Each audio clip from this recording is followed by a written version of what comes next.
Hello everyone. Online course की इस श्रृंखला में आज हम भूगोल के महत्वपूर्ण अंश जनसंख्या भूगोल के महत्वपूर्ण topic sources of collective population data पे बात करेंगे। जनसंख्या बिना डेटा का अधूरा है और जो डेटा है वो कितना सही है, एक्यूरेट है, ये बहुत महत्वपूर्ण होता है। इसलिए हम ये जानना बहुत ज़रूरी है कि डेटा कहाँ से लिया गया। अगर डेटा गलत होगा तो हमारा एनालिसिस गलत होगा और उसके आधार पर हमारा निकला हुआ निष्कर्ष भी गलत होगा। इसीलिए जब भी जनसंख्या भूगोल की बात करते हैं तो हमें सबसे इम्पोर्टेंट चीज़ इस बात पर ध्यान देना पड़ेगा कि जिस जनसंख्या की हम बात करें तो हम जरूर ये बताएं कि डेटा कहाँ से लिया गया, ये जनसंख्या का आंकड़ा कहाँ से लिया गया है। जनसंख्या का मतलब केवल लोग ही नहीं होते हैं। जनसंख्या को कई स्तरों पर हम बांट कर देखते हैं, जैसे सेक्स के आधार पर बांटते हैं, एज के आधार पर बांटते हैं, बड़ा छोटा बूढ़ा। फिर हम उसमें सामाजिक विविधता को भी देखते हैं कि लोग कितने पढ़े लिखे हैं, महिलाएं कितनी पढ़ी लिखी हैं, पुरुष कितने पढ़े लिखे हैं। आर्थिक गतिविधियों को भी ध्यान में रखते हैं कि भाई कितने लोग एग्रीकल्चर एक्टिविटी में है या प्राइमरी एक्टिविटी में है, कितने लोग इंडस्ट्री में हैं, कितने लोग सेवा क्षेत्र में हैं। तो ये सारे आंकड़े तभी हमारे पास आ पाएंगे जब हमारे पास एक क्लियर हो कि ये डेटा हमें मिला कहाँ से।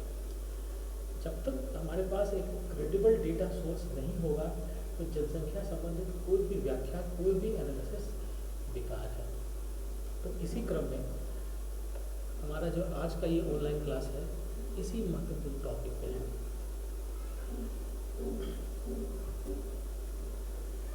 जनसंख्या भूगोल में दो महत्वपूर्ण एस्पेक्ट है जिस पे हमें डेटा की आवश्यकता होती है। पहला ये कि जो ये डेटा है वो डेटा किसी न किसी देश, राज्य या जिले का डेटा हमारे पास होता है, अर्थात जो डेटा हम लेते हैं वो किस प्रकार से उसका वितरण है, देश के किस भाग में कितना जनसंख्या है, किस भाग में कितना कम है, मतलब हमारा डिस्ट्रीब्यूशनल एस्पेक्ट और कंपोजिशनल एस्पेक्ट, मतलब महिला कितने, पुरुष कितने, ये सब चीज़ों को हम ध्यान में रखते हैं। दूसरा एस्पेक्ट ये है कि ये जो जनसंख्या है वो कैसे समय और स्थान के साथ चेंज होता रहता है। किसी देश की जनसंख्या तीन महत्वपूर्ण बात निर्भर करती है, जैसे वहाँ का बर्थ, वहाँ का डेथ और वहाँ का माइग्रेशन, अर्थात कितने लोग वहाँ आए और कितने लोग वहाँ गए। अर्थात कोई भी जनसंख्या चेंज हो वो इस तीन बात पर निर्भर करेगी कि वहाँ बर्थ रेट कैसा है, वहाँ का डेथ रेट कैसा है और वहाँ माइग्रेशन का पैटर्न क्या है। तो इस तीन के आधार पर हम देखेंगे। तो इस प्रकार हम देखते हैं कि दो एस्पेक्ट हमारे बनते हैं, एक कि जनसंख्या का वितरण और उसका प्रारूप, दूसरा कि वो जो जनसंख्या है वो जनसंख्या किस प्रकार समय और स्थान के साथ उसमें चेंज आ रही है। जो जनसंख्या कलेक्ट करने के जो सोर्सेज हैं वो मुख्यतः 5 तरह के हैं। हम 5 जगहों से इन जनसंख्या को कलेक्ट करते हैं। ये 5 जो डेटा सोर्स वो निम्नलिखित है, जैसे द सेंसस पहला है, दूसरा है द वाइटल स्टैटिस्टिक्स, तीसरा है डेमोग्राफिक सैंपल सर्वे, चौथा है पॉपुलेशन रजिस्टर और पांचवा है इंटरनेशनल पब्लिकेशन। हम एक एक करके सब पे आएंगे। यहाँ स्लाइड इंग्लिश में लिखी गई है पर हम पूरी तरह कोशिश कर रहे हैं कि आपको हिंदी में चीज़ों को समझाएं ताकि आप ठीक ढंग से समझ सकें। सेंसस क्या होता है? सेंसस अभी जैसा आप सुन भी रहे होंगे, पेपर में पढ़ रहे होंगे कि जनगणना होने वाली है, तो सेंसस को हिंदी में बेसिकली हम जनगणना कहते हैं। जनगणना का मतलब ये होता है कि जब हम किसी प्रशासनिक क्षेत्रीय यूनिट को रहने वाले सभी जनसंख्या लोगों का हम हेड काउंट करते हैं, एक एक व्यक्ति का, परिवार के सभी सदस्यों का हेड काउंट करते हैं। तो इस प्रकार से जो जनसंख्या की जो गणना की जाती है वो सेंसस या जनगणना कहलाता है। यूनाइटेड नेशन ने इसकी बड़ी शानदार व्याख्या की है, the total process of collecting, compiling and publishing demographic, economic and social data pertaining at a specified time और times to all person of a defined territory. मतलब किसी खास डिफाइन किए हुए टेरिटरी में, जैसे छोटा यूनिट ले लें तो पंचायत है, उसे थोड़ा बड़ा ले ले तो ब्लॉक है, उसे थोड़ा ले ले तो जिला है, फिर राज्य है। तो जो डिफाइंड टेरिटरी है उसके अंतर्गत जो भी लोग हैं उसकी गणना करना, उसको कंपाइल करना, फिर उसके डेटा को पब्लिश करना। पब्लिश इस प्रकार से करना कि उसमें हमारा इकोनॉमिक सोशल डेटा का भी पता चलता रहे। सेंसस प्राय जो है, चूँकि ये बहुत ही श्रम साध्य है और एक एक व्यक्ति का काउंट करना इतना आसान नहीं होता, इसमें इस बात का ध्यान रखा जाता है कि किसी खास टाइम पीरियड में ये पूरे क्षेत्रीय यूनिट में जनगणना की जाती है। जैसे भारत में ही ले लें तो भारत में फरवरी के समय में 2021 में ये जनगणना की जाएगी, जब पूरे देश में एक खास समय में जो हमारे जनगणना करने वाले जो प्रगणक हैं वो जनगणना करेंगे और हर घर में जाकर वहाँ के सभी लोगों का, चाहे बच्चे हो, बूढ़े हो, जवान हो, महिला हो, पुरुष हो, उसके सभी तरह के आंकड़े, उसके सोशल आंकड़े, इकोनॉमिक आंकड़े, सारे आंकड़ों को इकट्ठा करता है। और जब इकट्ठा करने के बाद जब उसको क्या करेगा, उसको हम कलेक्शन कहते हैं। इकट्ठा करने के बाद फिर क्या किया जाएगा, उसको कंपाइल किया जाएगा। कंपाइल कैसे किया जाएगा, पहले गांव का आंकड़ा आएगा, फिर सभी गांव के आंकड़े को जिले स्तर तक लाई जाएगी, जिले में कंपाइल किया जाएगा, फिर जिले स्तर के कंपनी को फिर राज्य स्तर पर कंपाइल किया जाएगा, फिर राज्य स्तर से फिर जाकर देश के स्तर पर कंपाइल किया जाएगा। इस प्रकार जब वो कंपाइल कर दिया जाएगा तब उसको हम लोग पब्लिश करते हैं, लोगों के सामने समक्ष प्रस्तुत किया जाता है कि भाई देश की जनसंख्या इतनी है, उसमें राज्यों का हिस्सा इतना है।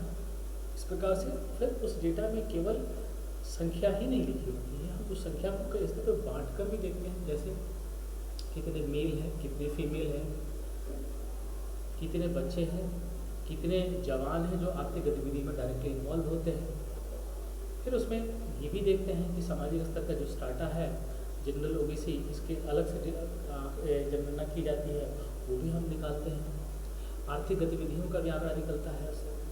तो सेंसस इस प्रकार हम देखते हैं कि बहुत ही बड़ा डाटा सोर्स है हमारे पास, और ये इंडिया ही नहीं पूरे वर्ल्ड में किया जाता है इस तरह का सेंसस। और ये सेंसस प्रत्येक 10 साल पर कराए जाते हैं, क्योंकि ये सेंसस बहुत ही लार्ज स्तर पर होता है और इसमें बहुत ही समय और मेहनत और पैसे तीनों की आवश्यकता पड़ती है, इसलिए ये हर साल कराना संभव नहीं होता। इसलिए प्रायः ये देखा गया है कि सभी देश हर 10 साल पर ये सेंसस कराते हैं। तो हम ये कहेंगे कि सेंसस एक सबसे बड़ा डेटा सोर्स है जिसके आधार पर हम जनसंख्या के बारे में बता सकते हैं। और आज भी आप देखेंगे हिंदुस्तान में जब आप कहीं भी जनसंख्या के बारे में पढ़ते हैं, देखिएगा जनसंख्या के जो आंकड़े लिखे होते हैं उसके ठीक नीचे में लिखा रहता है सोर्स सेंसस। जैसे अभी है 2011 लिखा हुआ मिलेगा। इसका मतलब है कि आज भी हम डेटा के लिए सेंसस के डेटा पे ही निर्भर करते हैं, क्योंकि ये माना जाता है कि सरकार के द्वारा कंपाइल की गई ये डेटा सबसे ऑथेंटिक डेटा है।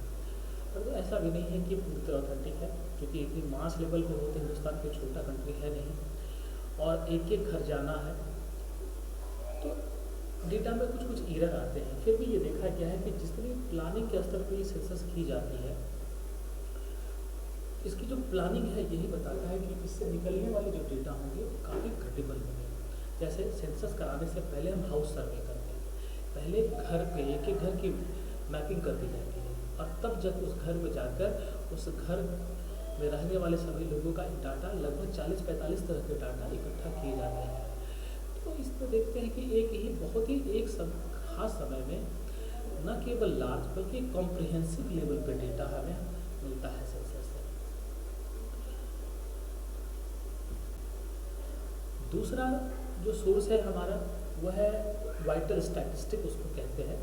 इसको आम बोलचाल की भाषा में कहें तो इसको हम कहते हैं कि जो आप देखेंगे कि पंचायत या म्यूनिसिपल लेवल पे एक रजिस्टर रखी होती है जहाँ पर आपको बर्थ सर्टिफिकेट, डेथ सर्टिफिकेट आपको मिलता है।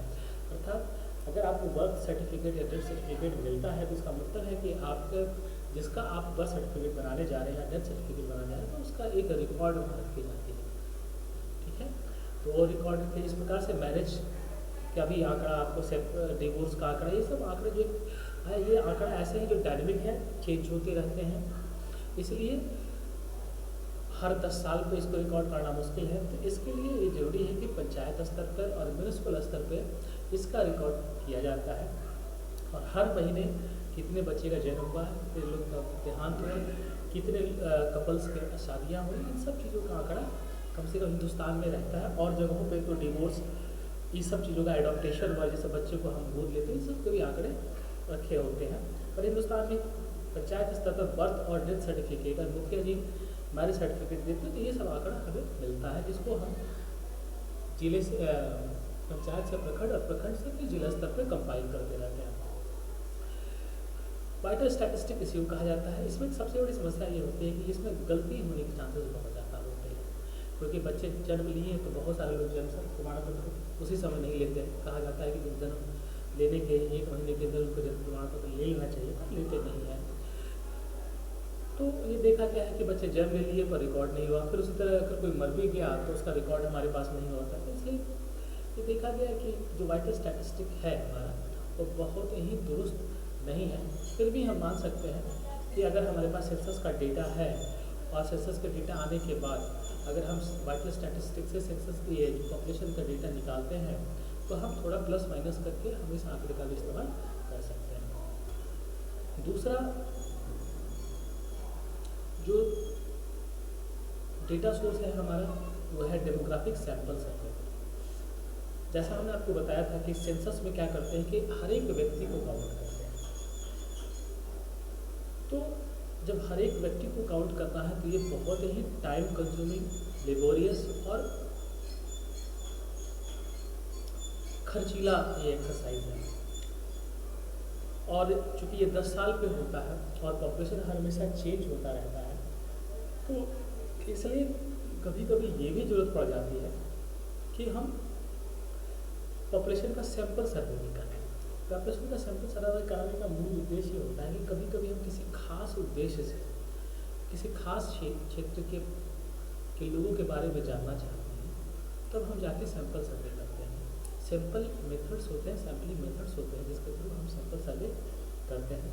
बेसिकली जो सैंपल मेथड अपनाए जाते हैं वो लिटिल बिट स्मॉलर एरिया में अपनाए किए जाते हैं, और उसमें किसी खास टारगेट को किया जाता है। जैसे वुमेन का हेल्थ, महिलाओं के हेल्थ के बारे में है, एडोसेंट गर्ल्स के बारे में, माइग्रेंट लेबर जहाँ रह रहे हैं, जैसे यहाँ के लोग दिल्ली में रह रहे हैं, तो वहाँ पर उनकी क्या स्पेसिफिक प्रॉब्लम्स हैं, तो वहाँ जाकर हम, क्योंकि हम जाते हैं तो देखते हैं कि भाई बहुत ज़्यादा माइग्रेंट्स है, तो हम सबका न लेके कुछ खास लोगों का लेते हैं। इस प्रकार से सैंपल का मतलब है कि हम सैम्पलिंग करते हैं एक तरह से। और सैम्पलिंग करने के बहुत सारे मेथड्स हैं, जैसे रैंडम मेथड है, किसी को भी चुन लिया।